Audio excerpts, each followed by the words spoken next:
سکتا. ہمارا یہ مطالبات میں سر فہرست چیزیں ہیں. اس لیے ہم ایک جائز مقصد کے لیے یہاں پر بیٹھے ہوئے ہیں. آج ہم نے طے کیا ہے کہ جلسہ عام ہوگا اور کل خواتین کا جلسہ عام ہوگا. اور میں یہ دیکھ رہا ہوں کہ ہمارے لوگ شدید بارش میں، دھوپ میں، گرمی میں، شدید حبس میں یہاں پر موجود ہیں اور حالات کو فیس کر رہے ہیں. اس بڑے قومی مقصد کے لیے میں پورے پاکستان سے کہتا ہوں کہ وہ اس دھرنے کو سپورٹ کریں. جو نہیں پہنچ سکتا وہ سوشل میڈیا کے ذریعے سے اس کو سپورٹ کرے. اور ہو سکتا ہے کہ آج میں جلسہ عام میں پاکستان کے مختلف علاقوں میں باقاعدہ دھرنوں کا اعلان کروں. ہماری مشاورت آج اس پر ہوگی کہ پاکستان کے کس کس علاقے میں جس طرح یہاں دھرنا موجود ہے اسی طرح سے دھرنے شروع کیے جائیں. تو ہمارے انشاءاللہ یہ دھرنے کا پورا سلسلہ حق لے کر ہی انشاءاللہ ہم جو ہے وہ اٹھیں گے. اس کے بغیر بات نہیں بنے گی. جہاں تک مذاکرات کی بات ہے، مذاکرات کا معاملہ یہ ہے کہ ہم نے پہلے دن سے یہ بات کہی تھی کہ اگر حکومت ان جائز مطالبات کو ہمارے دھرنے سے پہلے ہی مان لیتی تو ہمیں کیا ضرورت تھی. اب بات یہ ہے کہ دھرنا اور مذاکرات ساتھ ساتھ چلیں گے. اور یہ دھرنا بلکہ شاید پاکستان بھر کے دھرنے یہ ہوں گے، یہ سوورن گارنٹی ہوگی اب اس مذاکرات پہ عمل درآمد کی. ہمیں کوئی اور گارنٹی نہیں چاہیے حکومت سے. ان کی زبانی جمع خرچ وہ ہم نے پہلے بھی بہت دیکھی ہے. اب عوام کی طاقت انشاءاللہ گارنٹی بنے گی اور پرامن سیاسی مزاحمت اپنے حق کو لینے کے لیے انشاءاللہ گارنٹی بنے گی. اس لیے ہم یہ سمجھتے ہیں کہ حکومت کو بھی مذاکرات کو، معاملے کو ٹالنے کے لیے نہیں، یہ جماعت اسلامی اب یہ جان چھوڑے گی نہیں. یہ میں بہت واضح طریقے سے بتا دوں.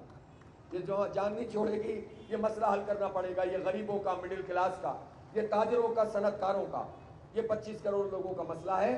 یہ آپ ریزالو کریں. ہاں، میں میڈیا کے سامنے یہ بھی کہنا چاہتا ہوں کہ ہم بھی وہ لوگ نہیں ہیں جو ایسی آفاقی بات کریں جو ہو نہیں سکتی. جو گراؤنڈ ریئلٹیز میں ممکن ہے حکومت کے لیے اس پر ہم اپنا ان پٹ بھی دیں گے. ہم بتائیں گے کہ یہ کام ایسے کرنا ہے، ایسے کرنا ہے اور ایسے کرنا ہے. ہمارے پاس ایکسپرٹس ہیں. یہ نہیں ہے کہ ہم ایک ایسا مطالبہ کریں کہ جو پورا ہی نہیں ہو سکتا. اس کی تدریج ہوتی ہے، وہ ہم جانتے ہیں. ہم کوئی بڑکے مارنے والے لوگ نہیں ہیں، سنجیدہ بات کرنے والے لوگ ہیں. اس لیے اگر ہم مطالبہ کر رہے ہیں تو اس مطالبے پہ عمل درآمد کا راستہ بھی بتائیں گے. لیکن پھر بھی اگر یہ دھوکہ دیں گے تو اس کا مطلب یہ ہے کہ سب ملے ہوئے. لہٰذا بہت واضح طریقے سے ہم یہاں پر موجود ہیں. آج ایک بڑا جلسہ ہوگا انشاءاللہ، جلسہ عام. کل خواتین کا جلسہ عام ہے. آج ہماری مشاورت بھی ہوگی. آج مذاکراتی کمیٹی ہماری ہم نے بنا دی ہے. لیاقت بلوچ صاحب اس کے سربراہ ہیں. جناب ہمارے امیر العظیم صاحب جو سیکرٹری جنرل ہیں وہ اس کے ممبر ہیں.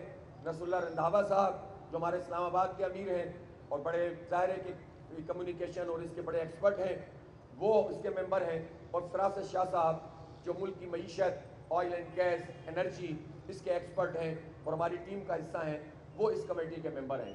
تو یہ کمیٹی بات کرے گی اور ظاہر ہے پھر جماعت اسلامی کی مرکز کی اپروول سے پھر جو ہے وہ اس پر فائنل جو ہے ورژن جاری کیا جائے گا. ہم سنجیدگی سے مذاکرات کریں گے لیکن مذاکرات کو معاملہ ٹالنے کے لیے استعمال نہیں ہونے دیں گے.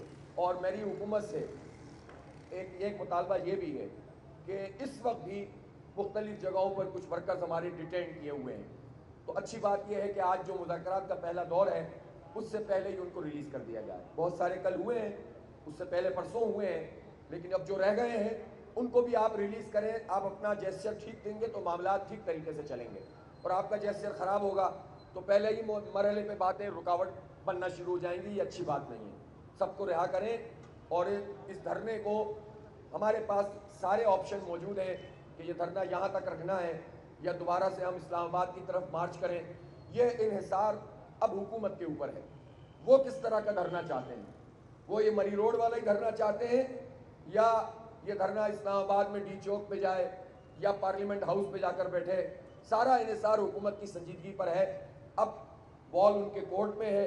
اور یہ ہمارے لیے نہیں ہو رہا، یہ دھرنے کی شرکا کے لیے نہیں، پاکستان کے لیے ہو رہا ہے، پاکستان کی معیشت کے لیے ہو رہا ہے. بہت بہت شکریہ آپ سب لوگوں کی آمد کا.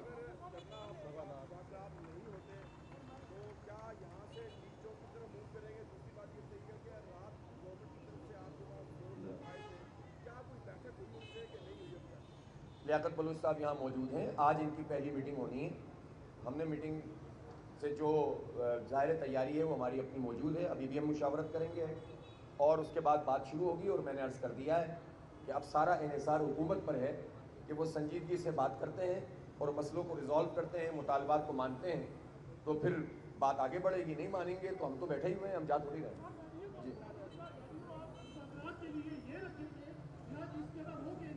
وہ اب دیکھیں یہ ہمارے لیے کوئی اتنا بڑا مسئلہ نہیں ہے. مسئلہ حل ہونا چاہیے. ادھر بیٹھ جائیں یا ادھر بیٹھ جائیں یا ادھر بیٹھ جائیں, یہ کوئی ایشو نہیں ہے. ہم ایسی چیزوں کے اندر اپنی انا کا مسئلہ نہیں بنانا چاہتے جو معاملات کو خراب کرے. اب یہ لیاقت صاحب جانے, وہ کمیٹی جانے, ان کی ٹیم جانے کہ کہاں بیٹھ کر پاکستان کے 25 کروڑ لوگوں کی ترجمانی کرنی ہے. ہم نے ان پہ چھوڑ دیا, ہم نے ان کو اوپن کر دیا.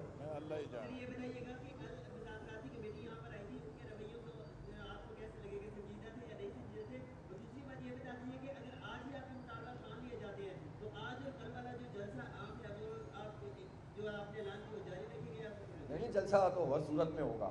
اور اسی طرح سے یہ جو باتیں ہوتی ہیں نا, ابھی مسئلہ یہ ہو گیا ہے کہ اتنے تجربوں کے بعد اعلانات نہیں اقدامات سے ہم جانچتے ہیں اب لوگوں کو. اگر اقدام صحیح ہوگا تو ہم ان کا اعلان بھی صحیح سمجھ لیں گے. تو شکل صورت تو اللہ تعالیٰ نے سب کی بہت اچھی بنائی ہے. باتیں بھی لوگ بڑی میٹھی میٹھی کرتے ہیں, کام کیا کر رہے ہیں اصل بات ہوتی ہے. تو حکومت کام ٹھیک کرے تو اچھی طریقے سے بات ہو جائے گی.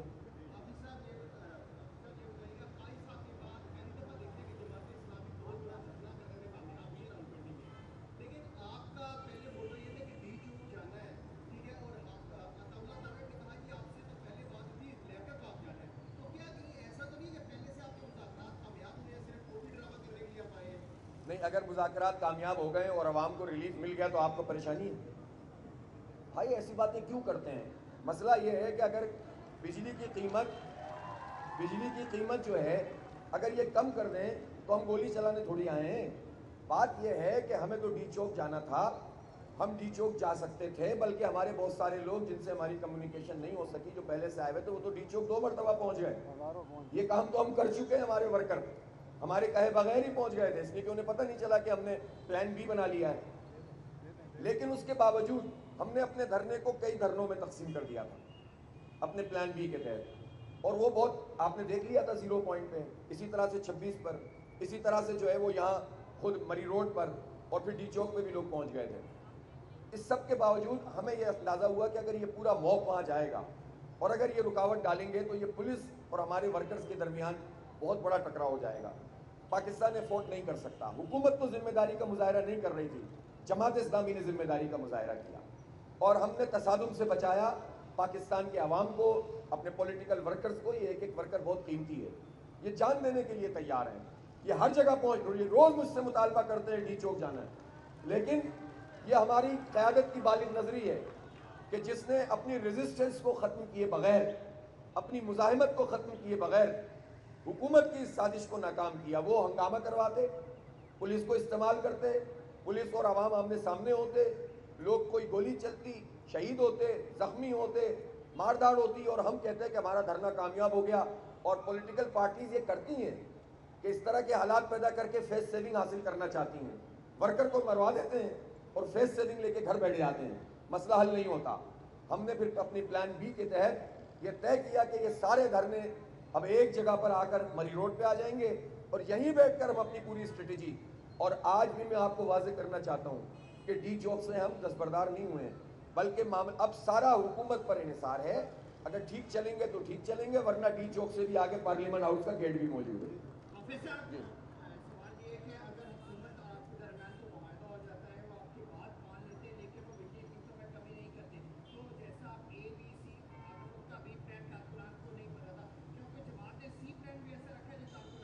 ساری راز کی باتیں تو میں آپ کو نہیں بتاؤں گا.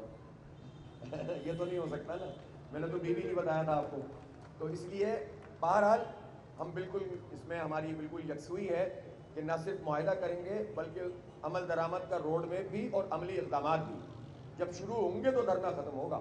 ایسا نہیں ہوگا کہ وہ باتیں کریں, اچھی اچھی سائن کریں اور چلے جائیں. ان کے بہت سارے سائن بہت ساری جگہوں پہ ہوئے ہوئے ہیں, عمل درآمد نہیں کرتے جناب.